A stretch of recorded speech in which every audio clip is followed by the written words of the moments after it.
दोस्तों, हाल ही में हुए दिल्ली विधानसभा चुनाव के बाद भारतीय जनता पार्टी ने एक संदेश दे दिया है।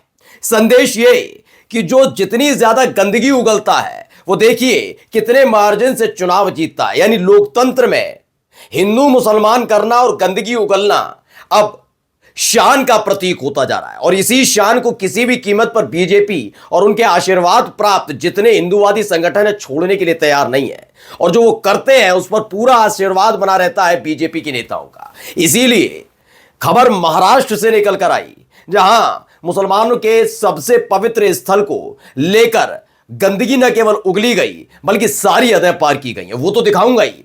इसके साथ ही वक्फ बोर्ड संशोधन बिल को लेकर बीजेपी के जो नेता और सांसद संसद से लेकर सड़क चौराहे तक खुद की पीठ थपथपा रहे थे ना, उनकी एक झटके में असदुद्दीन ओवैसी ने बोलती बंद कर दी है। और खबर यही नहीं, खबर अमेरिका को लेकर भी है कि जिन गुजरातियों को अमेरिका ने अपने यहां से धक्के देकर भगाया और अपराधियों की तरह भेजा है, वो अब गायब से हो गए।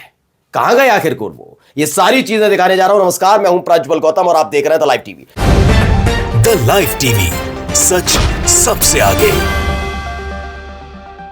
शुरुआत पहले अमेरिका वाली खबर से करता हूं और आपको सीधे लेकर चलूंगा कि कैसे मुसलमानों के खिलाफ आवाज उठाई जा रही है, फिर गंदगी उगली जा रही है, और ये सब कुछ विश्व के सबसे बड़े लोकतांत्रिक देश में हो रहा है। पहले देखिए खबर, दैनिक भास्कर की खबर है। बड़े बड़े अक्षरों में लिखा है अमेरिका से बेदखल। लेकिन कौन?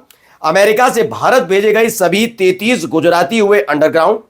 33 लोगों में से 21 लोग 7 परिवारों से हैं।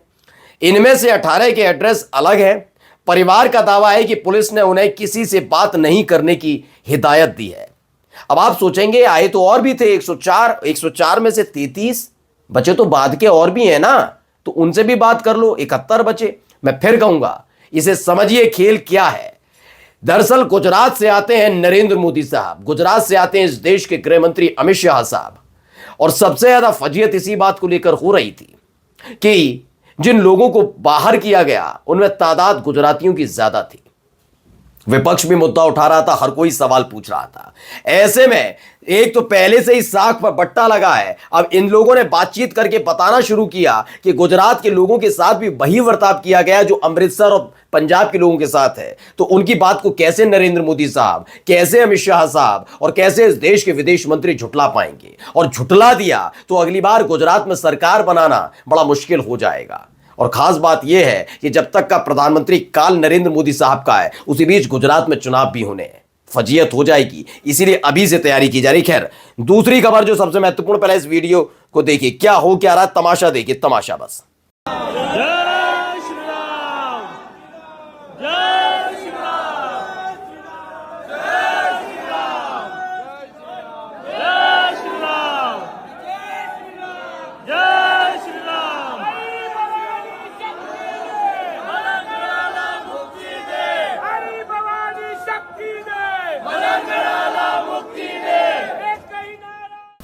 तो दोस्तों देख लिया तमाशा। अब आपको दिखाता हूं कि खबर किसने भेजी। देखिए, ये द मुस्लिम नाम के ट्विटर हैंडल से ट्वीट की गई। लिखा, महाराष्ट्र ठाणे के कल्याण में क्या हुआ? हाजी मलंग दरगाह पर उर्स के मौके पर, इन्हें मालूम है उर्स का मौका हिंदुओं का नहीं होता, मुसलमानों का होता है।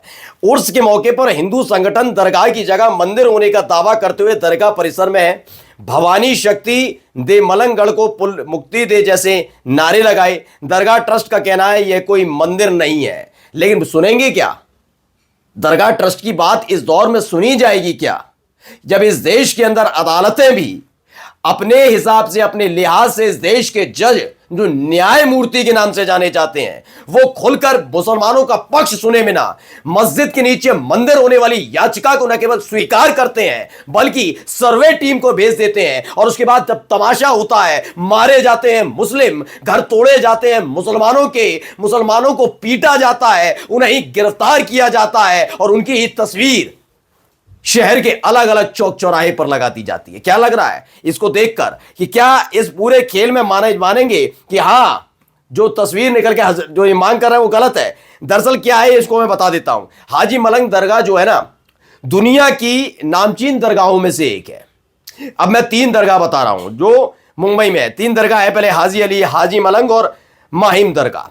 जैसे आपने अजमेर शरीफ दरगाह को सुना हुआ, खैर उनको ही नहीं छोड़ा, अजमेर शरीफ दरगाह का नाम तो दुनिया में प्रचलित है, जब उनको ही नहीं छोड़ा, कहा जाने लगा भैया अजमेर दरगाह के नीचे भी मंदिर है, तो वहां पर भी याचिका, वो बात अलग है कि अभी स्वीकार होगी नहीं होगी पता नहीं।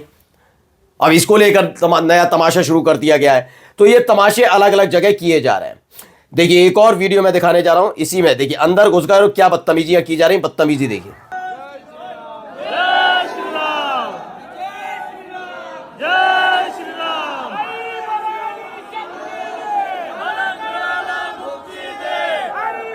आप खुद देखते जाइएगा, तमाशे देखिए तमाशे।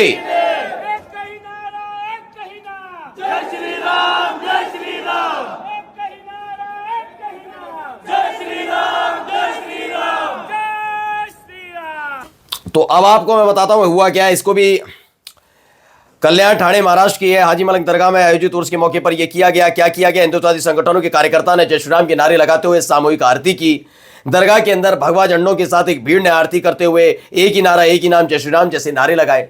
और ये बहुत आसान है, मैं इसे गलत नहीं मानता, मैं नहीं मानता। जब महाराष्ट्र का एक मंत्री नीतीश राणे जैसा व्यक्ति, वो व्यक्ति खुले तौर पर कहे कि मुसलमानों को चुन चुनकर घुस घुस कर मस्जिद में घुस घुस कर मारेगा, और वो मंत्री बनता है, बीजेपी उस पर आशीर्वाद रखती है, तो ये तो होना है।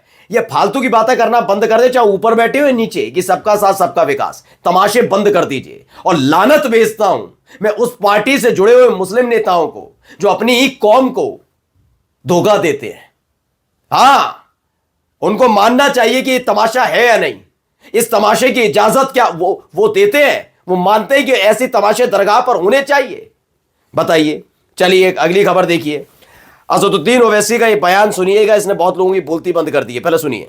के मंदिर में कोई हिंदू कोई नॉन मुस्लिम बन सकता, कोई नॉन हिंदू बन सुनिए। सकता है मेंबर। ओडिशा के हिंदू एंडोमेंट बोर्ड में कोई मुस्लिम बन सकता है।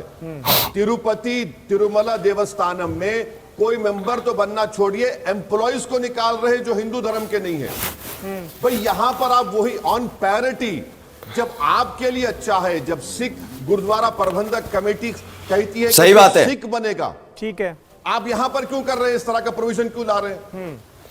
यही एक बात है था। मुस्लिम स्पेस ने कहा हिंदू सिख ईसाई धर्म बोर्ड पर जो नियम लागू होते हैं वही नियम वक्फ बोर्ड पर क्यों लागू नहीं होंगे?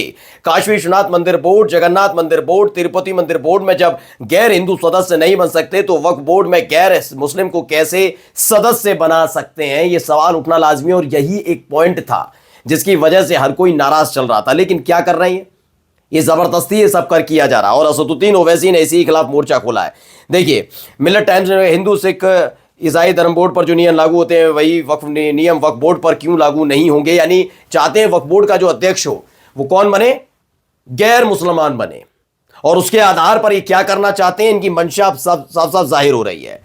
अब देखिए एक और आया, विश्व शांति राष्ट्र भगवान की तस्वीर है। हिंदू राष्ट्र सनातन बोर्ड पर महाकुंभ से भी उठी मांग, भारत में भी राम मुद्रा चलन में लाई जाए। आरबीआई ने कहा था कि भारत में दो तरह की मुद्राएं नहीं चल सकती हैं, राम मुद्रा चलन में लाने की बात की जा रही थी, वहां फटकार पड़ी। अब जनरल मिरर ने एक अपनी तरफ सर्वे किया है, क्या है ये देखिए। इसमें बताया है कि सबसे ज्यादा हेट स्पीच कैसे दी गई, किस किस ने दी। नंबर 1 पर आते हैं योगी आदित्यनाथ, तो यानी मुफीद साबित होते हैं अगले प्रधानमंत्री के तौर पर, कम से कम बीजेपी की तरफ से। योगी आदित्यनाथ ने 86 हेट स्पीच दी। नरेंद्र मोदी साहब जो प्रधानमंत्री हैं 67 हेट स्पीच दे चुके हैं। कम रहे अमित शाह जिनके लिए ज्यादा जाना जाता, लेकिन हेट स्पीच 58 इनके खाते में गई। लिखते हैं वसीम अकरम त्यागी, यह सूची इंडिया हेट लैब ने जारी की। इसमें 3 नेताओं के नाम सरे फहरिस्त हैं, प्रधानमंत्री मोदी, गृह मंत्री अमित शाह, मुख्यमंत्री योगी आदित्यनाथ ने 2024 में सबसे ज्यादा हेट स्पीच दी है। सूची क्या विश्व गुरु बनने का दावा करने वाले ब्रांड एम्बेसडर इस देश को विश्व गुरु बनाएंगे, यह दावा किया जा रहा है। अभी तक तो मुसलमान निशाने में आते थे, और अब देखिए एक हिंदू अभिनेत्री हैं, वो क्या कहती हैं। जनरल मिलर ने लिखा, मुझे मुंबई जैसे महानगर में घर लेने में काफी परेशानी हो रही। मकान मालिक घर देने से पहले पूछते हैं कि तुम हिंदू हो या मुसलमान। टीवी एक्ट्रेस यामिनी मल्होत्रा ने यह कहा है। तो सबके साथ होना है। अभी तो आपसे पूछा जा रहा है हिंदू मुसलमान, फिर आपसे कास्ट भी पूछी जाएगी, आदिवासी या दलित तो नहीं हो, फिर उसके बाद आपसे अलग अलग सवाल ऐसे ही पूछे जाएंगे, तैयार रहिएगा। अब जरा इनको भी सुनिए क्या कह रहे हैं। 25,000 रुपए खरीदा हल चलाने के लिए, तो कहाँ है कागज? कहाँ है कागज रसीद तो ले लिया है, कहाँ रसीद? यहाँ पे तो यही रसीद है। नकल तो हम चलिए क्या है मैं बता देता हूं। द मुस्लिम स्पेस ने इस खबर को भी लिखा है, ट्वीट किया, क्या पश्चिम बंगाल में मुसलमान खेती के लिए जानवर इस्तेमाल नहीं कर सकते हैं? पश्चिम बंगाल जानवरों की तस्करी करने के आरोप में मुसलमान की प्रताड़ना। सिलीगुड़ी में 11 फरवरी को एक हिंदुवादी दल के सदस्यों ने मुस्लिम व्यक्ति को प्रताड़ित किया। उसके द्वारा ले जाए जा रहे जानवरों को जब्त कर लिया। जानवरों को ले जा रहे मुस्लिम व्यक्ति ने सबूत के तौर पर खरीद रसीदें पेश की और कहा कि मैं उन्हें खेती के लिए ले जा रहा था, लेकिन हिंदुवादी सदस्यों ने जोर देकर कहा कि उनके सहयोगी ने उन्हें बताया था कि जानवर कत्ल के लिए थे। और जब सहयोगी ने कह दिया और हिंदुवादी संगठन है तो वही मुंसिफ है, वहीं के वहीं खड़े होकर सुना देते हैं फैसला और वहीं हो जाता है निर्णय। सरकार किस काम की है? नमस्कार।